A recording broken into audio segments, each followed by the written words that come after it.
বিসমিল্লাহির রহমানির রহিম। ঢাকা মহানগরে আয়োজিত আজকের দোয়া মাহফিলের উপস্থিত নেতৃবৃন্দ, আমার সামনে উপস্থিত আমার ভাইয়েরা, সাংবাদিক ভাইয়েরা, সবাই রোদ্রের মধ্যে কষ্ট করে বসে আছেন, এটা অত্যন্ত পীড়াদায়ক। আপনাদেরকে আন্তরিক ধন্যবাদ জানাচ্ছি। প্রিয় ভাইয়েরা, আজকে আমাদের বাংলাদেশের স্বাধীনতার ঘোষক, একজন বীর মুক্তিযোদ্ধা,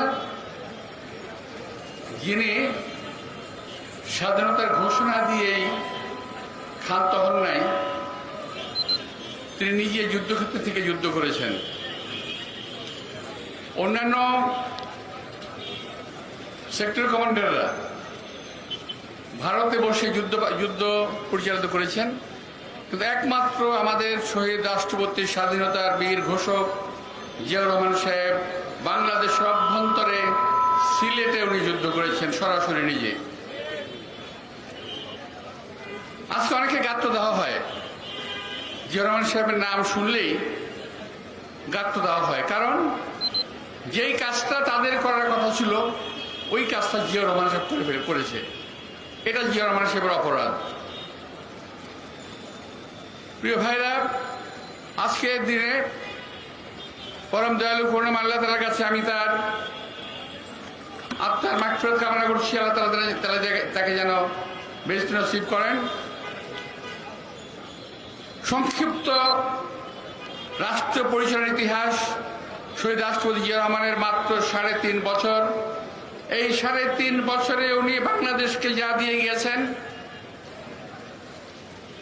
তলাবিহীন ঝুড়ি থেকে যেখানে উঠিয়ে এনেছিলেন বাংলাদেশকে, সেই বাংলাদেশকে আবারও তলাবিহীন করে ফেলেছে আজকের এই সরকার।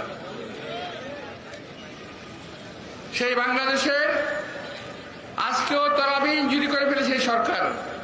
পত্রিকায় দেখলাম আজকে ঘুম থেকে উঠেই 1 লিটার তেলের দাম 2.5 টাকা বাড়িয়ে দেওয়া হয়েছে। বুঝতে পারছেন?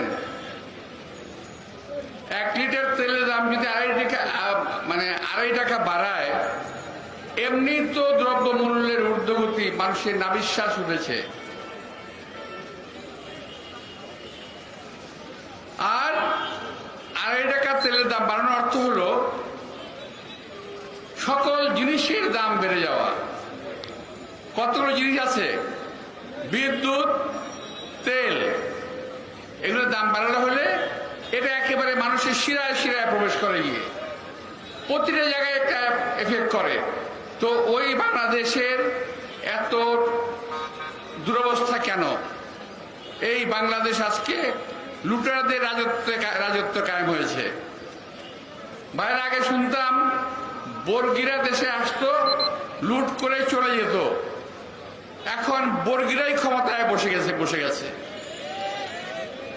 তারা লুট করে চলে যায় না, তারা লুট করে সম্পদ দেশের বাইরে পাচার করে দেয়। সেই বর্গীরা ক্ষমতায় আছে এখন।